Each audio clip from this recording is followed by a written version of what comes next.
Well, as the story intensifies, Stranger Things go into full-blown horror territory with one of its strongest episodes yet. Don't change the channel, don't touch that dial. We got it all on UHF. Take off your sneakers.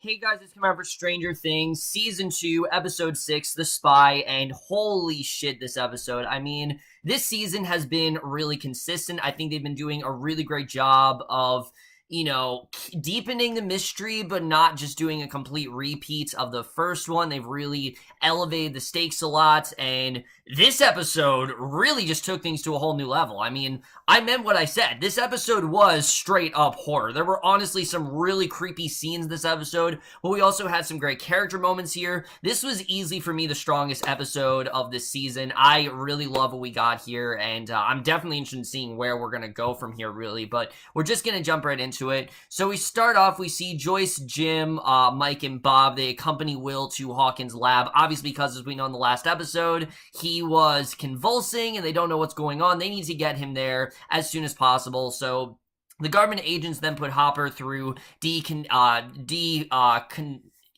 they're making sure that he wasn't contaminated, so they put him through decontamination, and the doctors check Will for burns, but they don't find anything, so they sedate him, and meanwhile we see Steve and Dustin, and we saw them in the last episode. We didn't really know where they were going. Well, we get a lot more with them here, and honestly, I loved what we got with Steve, because like I said, besides Nancy and Jonathan, he hasn't really interacted with any of the other characters, so to see him interact with someone that wasn't usually in his inner circle was a lot of fun and really showed Joe Keery's comedic chops. You could tell that he was having a ton of fun with this role, and I loved this banter between Steve and Dustin. It was just a lot of fun to watch.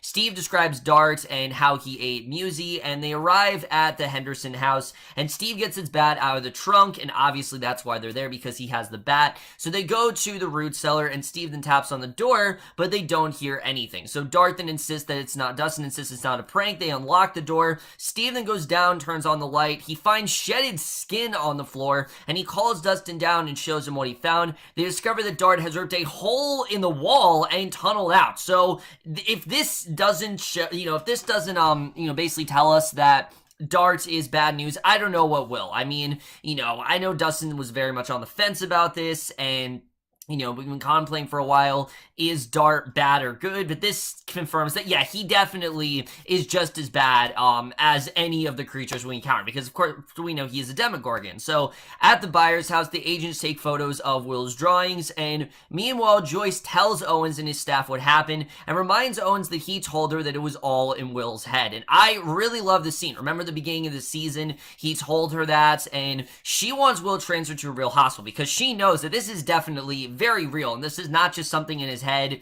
and asks if anyone can tell her what's wrong with Will, and, she demands answers, but the thing is, Owen doesn't really have the answers, and that's something I like about his character that's different from Brenner. Brenner was someone who thought he was, doing the right thing when really it was a very evil intent, while Owens is the complete opposite. He definitely cares about the situation, he wants to do something, but he doesn't know enough about it, and he hasn't had as much experience with it, so therefore, he doesn't really know how to handle this situation. I think Paul Reiser is really playing this very well. You're frustrated with him, but at the same time, you can understand why he can't give her those answers right now. It's just very hard for him to figure it all out. There's a lot of stuff going on that he just does not understand, and I really love the way they played that up here. So we also get a lot of stuff in this episode between Nancy and Jonathan, and I was a bit worried about this Murray character, but after this episode, that's definitely not the case. I honestly really love what we got from him, because we see them, they're making copies of the tape and send them out to the national newspapers, and Murray tells them that their parents will be proud of what they're doing, and says that they can take his guest room, and they agree, but Jonathan asks to use the couch, and they insist that they're just friends, but Murray doesn't all believe it. He can see the sexual tension between them, and that these two clearly like each other, and figures that they have shared trauma, and I like the way that he actually gets into their worldview. Like, he understands where they're coming from. He can see pretty much, he can just tell that they have had trauma, and he points out that Nancy likes Steve, but doesn't love him. And I think that very much is true. I think she definitely cares about Steve, but it's not in the way she cares for Jonathan, because besides the fact that she likes Steve, the two of them virtually don't really have anything in common. Jonathan, on the other hand, she has so much in common with, and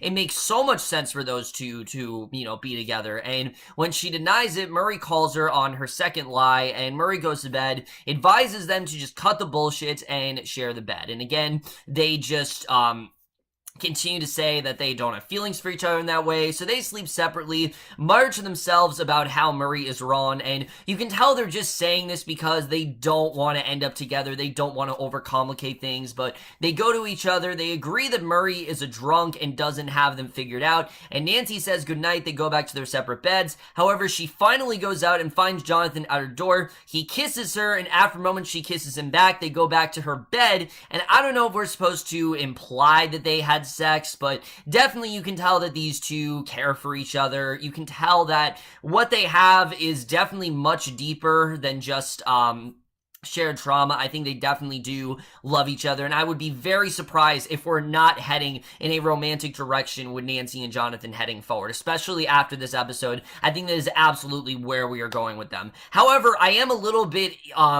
nervous about that because, we all know what happened to Charlie Heaton recently, that he was charged with, I believe it was like a DUI, and because of that, he might not be able to return to the show. I don't really know.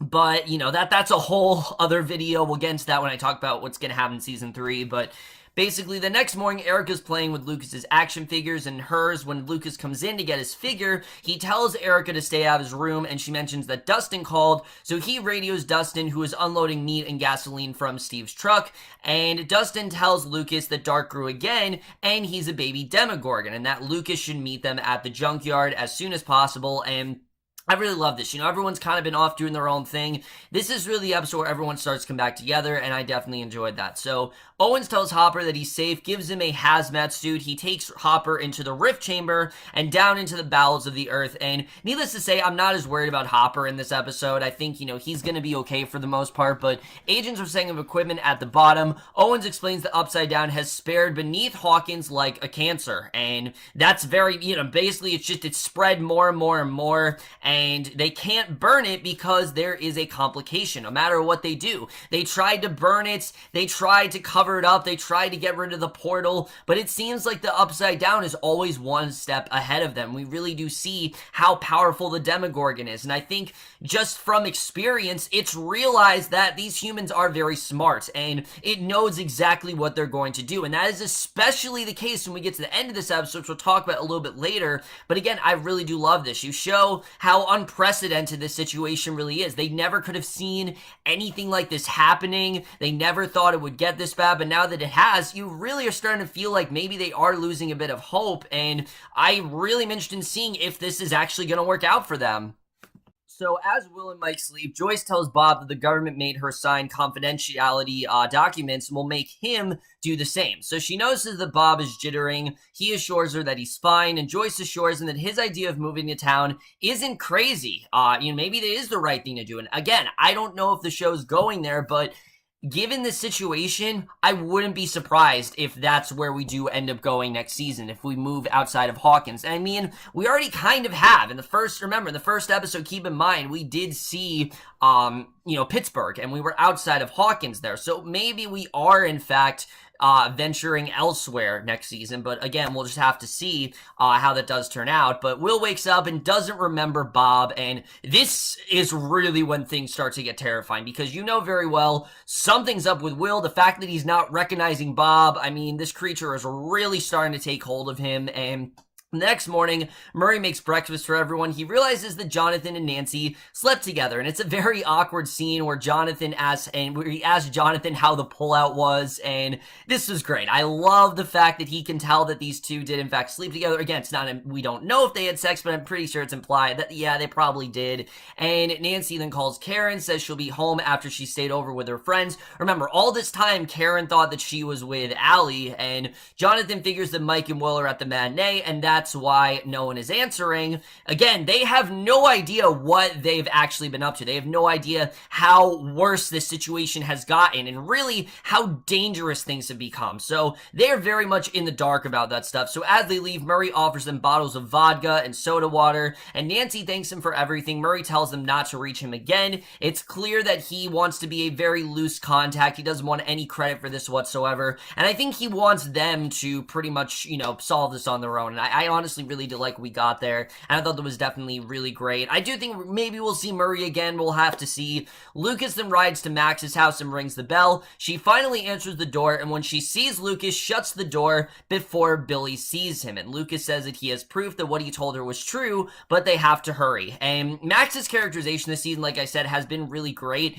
We haven't had a lot of stuff with her and Billy together, though, so I did like this episode. We kind of do get more into Max and Billy's family history, which I definitely did like seeing here. And Billy notices that Max closed the front door, goes over to check it out. She claims that it was just Mormons, but she comes in. Billy asks who she was talking to, and when Billy looks out, there's no sign of Lucas. So luckily, the coast is clear. I was really worried for Max in that scene, but luckily, there's really no sign of him. So Max then goes to her bedroom. She climbs out the window to where Lucas is waiting for her, and they ride off on his bike. So it's clear that while she's not necessarily believing him, I think she definitely does care about him, and she wants to be included in their group. Like I said, I think she does want some sort of connection there. So Owens then checks Will's memory, and we get probably one of the creepiest scenes we have gotten on the show. And Noah Schnapp, again, just kudos to him for really going here. It is very hard for an actor to pull off what he's doing. It's no easy feat for any actor, let alone an actor that's only 13 years old. But the fact that he's able to channel so much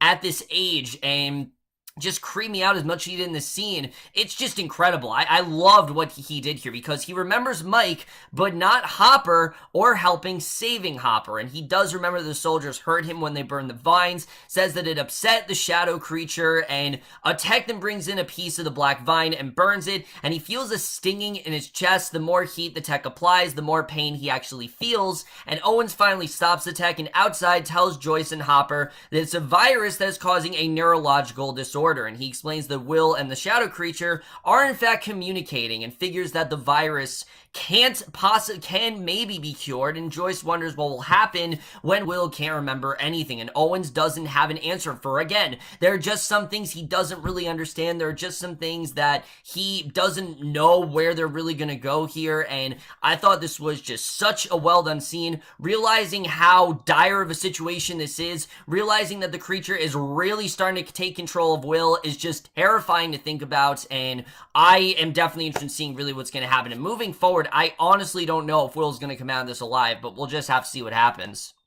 So Steve and Dustin walk down the railroad, leaving a trail of meat, and we get this very fun scene where Steve tells Dustin he's trying too hard. He says that the key is to act disinterested and wait until he can feel the sexual electricity. And I loved that Dustin didn't really understand what he was talking about. I thought that was a lot of fun. And he says that Nancy is different from the other girls. And Dustin says the girl he's trying to impress is special too. Of course, that being Max, which we can tell she doesn't really seem to have much interest in Dustin. She has a lot more interest in Lucas. But as they continue on, Steve gives Dustin advice on treating his hair and swears him to secrecy. And again, I really like this. I like the bonding between the two. It's something we didn't get in season one. Again, that's something I really have loved about this season. They're putting characters together that we haven't really seen interact before, and it's really benefiting the shows. And especially when it comes to the actors, it's just really showing their, chops and their acting chops, really. So they continue on past the rotting trees that Hopper marked earlier, and Hopper then radios 11 but gets no response, which 11's not in this episode at all, by the way.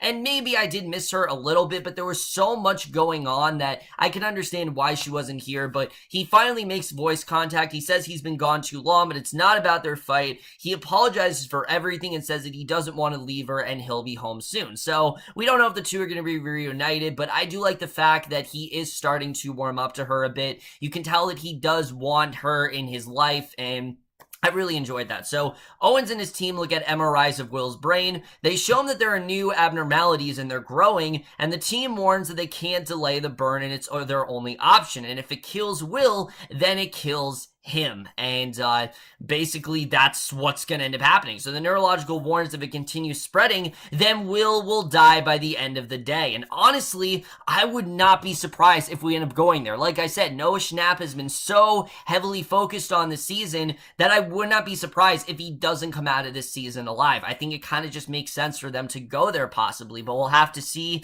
Angry, Owens then walks to his office to think, hoping that maybe there is another solution. You know, he's so upset that he can't figure this out. I think he honestly is mad at himself, you know, with his lack of knowledge and his lack of answers. I think he needs that clarity. He needs to know that, yes, we have an answer to this. Yes, there is a way to get out of this, but I think he genuinely knows that that might not be the case here. So Joyce and Bob then sit with Will. Joyce finally walks out. The MPs then stop her as she goes to Owens, and Bob goes with her. Will then watches them, remembers the soldiers burning the vines, and Mike then gets his attention. He tells him that he thinks he knows how to stop the shadow creature, and of course we know that that would be through spying. So we think, okay, maybe this is the way out of this. So Steve and Dustin then reach the junkyard. Steve figures that it will do just fine, just like Dustin said. Lucas and Max then arrive, and Steve realizes that Max is the girl that Dustin is trying to impress, and Dustin talks to Lucas privately, complains that Lucas told Max about Dart. He says that he's with Steve because he can't reach Mike, Will, or Jim, and you know, for that reason, that's why he went to Steve. So, which makes sense. You know, Steve is really the only person available. So Lucas points out that Max didn't believe in, asks if they're good, and before they can shake on it, Steve tells him to start helping. So Nancy and Jonathan drive to the buyer's house. They find no one there. The drawings are still up, and Jonathan finds Will's sketch in an empty Polaroid case, and he figures that someone else has definitely been there. And like I said, these two are completely in the dark about the previous happenings that's been going on, and it's just really shocking them. They didn't realize, you know, how bad of a situation this is, but I think they're going to find out very soon. So Will then lays the photos of the vines in the map pattern. He points to a spot. He says that the shadow creature doesn't want him to see there and figures that it's important. So the soldiers then suit up. Dustin and others pull out scraps to reinforce a school bus and roll up barrels. Owens and Hopper then watch as the soldiers head down to the tunnels. Steve then leaves a trail of gasoline from their trap to the bus where they're going to hide. And the soldiers then turn on their suit cameras, and the tech directs them via Will's map. So as night falls, Dustin and the others enter the bus. They close the doors. Lucas then climbs on the roof. He watches for Dart, and remember, they think that Dart is like the main threat here. They don't realize, you know, everything that's going on with Will and whatnot. So meanwhile, Max wonders if they fought a bear, and Dustin tells him to go home if she doesn't believe them. So she goes up to Lucas, and Steve tells Dustin to show Max that he doesn't care. So Dustin insists that he doesn't, but we see that that's not really working out because Max then shares a pretty big confession to Lucas, where on the bus roof she says the fog on the ground is like the ocean, and Lucas asks if she misses the waves in California and figures that Hawkins is lame in comparison. And she says that her father is there because he divorced her mother, and her mother and stepfather want a fresh start, like the father was a problem. So Max tells Lucas that things are worse. Her stepbrother Billy is angry pretty much all the time, and he takes it out on her. So, you know, we do see that Billy clearly is going through something, and I don't think this necessarily justifies Billy's behavior, but it does give us a deeper understanding. Okay, this is why Billy is this way. This is why he's so harsh toward his sister. You know, it's kind of the whole we take our anger on the ones we love sort of thing. So she says that she doesn't want to be like Billy, apologize for how she's been acting toward Lucas, and Lucas assures her that she's cool, different, and super smart. They agree they like talking with each other, and it's a really great scene. You know, you really do get to, you know, Lucas really has gotten to know Max, and I like the way that Max has really gotten comfortable with him, and you can tell that she initially didn't really believe him, but she's realizing that he really is one of the first people that's completely opened up to her, and I really did enjoy seeing that. I thought it was a really nice scene for Max, and I'm hoping we do get more stuff with Billy, maybe get more into, like I said, his character and what he's really been going through. But we see this, unfortunately, this nice moment, it is interrupted quickly because Dart roars, and Lucas spots Dart approaching, points it out to the others. Dart doesn't head for the pile of meat they lay as a trap, and Steve tosses Dustin his lighter, tells him to get ready. He grabs his bat, goes out, whistling to Dart to come at him, and a dog-sized Dart then comes out of the fog. Lucas spots more demo dogs coming after him, and Dustin yells at Steve to abort. He knocks the demo dogs off him as they charge at him. He jumps into the bus. They call the doors. The demo dogs try to break through the shielding. Meanwhile, Dustin calls on the radio for help, and Maxon sees a demo dog up the ladder, and Steve then runs over to drive it off. However, the demo dog, after a moment, we see Lucas and Maxon hold hands, quickly let go when they realize what they're doing, obviously because they just don't have time for it and they don't really want to go there right now. So Steven looks out, figures that they're going somewhere, and the soldiers then continue through the tunnels. They reach the bone chamber. Hopper recognizes it on the monitors. They hear the demo dogs roaring over the speakers. Fog then pours into the chamber as the soldiers turn to face the roaring, and Will tells Joyce and the others that the shadow creature made him do it. He says they shouldn't have upset the shadow creature. He runs to the control room, yelling that it's a trap again, just really creepy stuff. Dozens of demo dogs then enter the chamber, attack the soldiers. So Will then tells Joyce it's too late to do anything. The cameras go out as the soldiers drop. Will tells Joyce that she should go. Jim then hears screams down the shaft. Will tells Joyce that they're almost there, and we see a demo dog then emerges into the chamber outside the control room, and things are about to get a lot worse than they have, and that is the way this episode ends. So, holy shit. I mean, things were already really intense, but it is clear that this is a more dangerous situation than ever before. Definitely everyone is pretty much in danger at this point, and I don't even want to predict really what's going to happen, because what we thought was going to happen is not at all where we ended up going. And I like the way, again, the show placed this sort of hope into us. Like, maybe they were going to get out of this. Maybe the spying, that was going to be the key to solving all of this. You know, if they start spying on the Demogorgon and they can use that to their advantage. Unfortunately, the Demogorgon was way too smart. It figured that they would have done that, so the Demogorgon just went after them, and now it seems like things are about to get a lot worse. There are a lot of creatures out there. It's such an insurmountable situation, and it doesn't really seem like something that they're gonna get out of alive, and I don't know if this is really going to work out for them. And a lot of people have said, okay, maybe 11 is the key to it all, but again, 11 doesn't realize all the stuff that's been going on. She doesn't realize really the severity of this situation and really what's at stake here. I don't think she really understands that. And of course, I mean, she's also from the same place, so there definitely is a possibility that she could save them all. But honestly, like I said, I think the only way to get out of this might be for Will to die, because the creature, you know, it's going after Will, is trying to take hold of him. So I do think that if Will dies, that might honestly be the key to it all. And it sucks to say that, because Noah Schnapp is fantastic in the show, but if he does end up dying, it might be the only way for them to get out of this situation. So we'll have to see the way that really does turn out. I'm loving where things are going with, you know, Lucas and Dustin, where you can tell they both are falling for Max, but Max just seems to be taking more of a liking to Lucas rather than Dustin. And I think Dustin, you know, he's gonna get over this. He's gonna realize that she's not as into him. But I do like Steve giving him relationship advice. It was a lot of fun to watch, and I love seeing those four interact, because again, it's different. It's something we didn't see in season 1. I definitely really did enjoy that.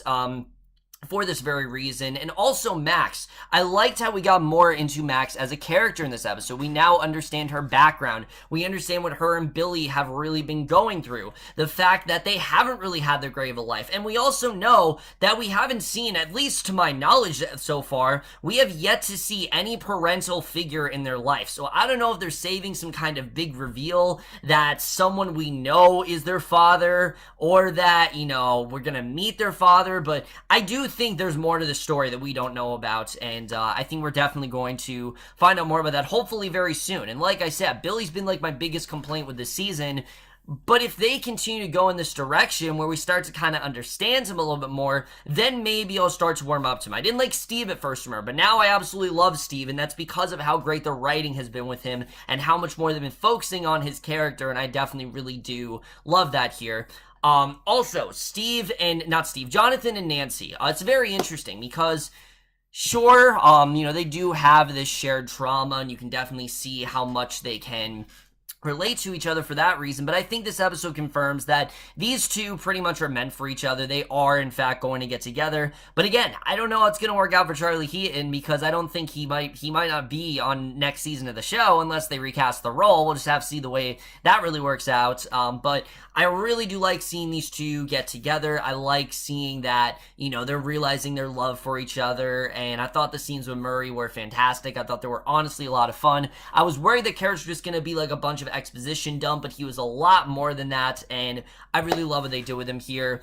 Even Owens in this episode, I haven't been the biggest fan of his character. I think Paul Reiser, he's been doing a good job, but he's pretty much been confined to the background, and this episode gave him a lot more to do. You see Owens, now he's realizing that, yeah, I don't really have the answers, and yeah, I don't really understand what's going on in the situation, and he's really starting to get frustrated with himself. He wants to have some sort of concrete answer. He wants to find a way out of this, but he just can't, and you can see how this is really starting to frustrate him, and he's really starting to get annoyed with what's happening, and I honestly really do love that. The viewer, you know, we really want answers, but we're realizing that that might not be the case. There might not be an answer to this situation, and I honestly really do love that. I love how tough of a situation this is. I love how much the Demogorgon is coming after them. I think things are about to get more intense than ever before, and I don't know how this season's gonna end, but if it goes the way it's been, you know, so far, I think it's gonna be like an all-out war, and I can't wait to see the way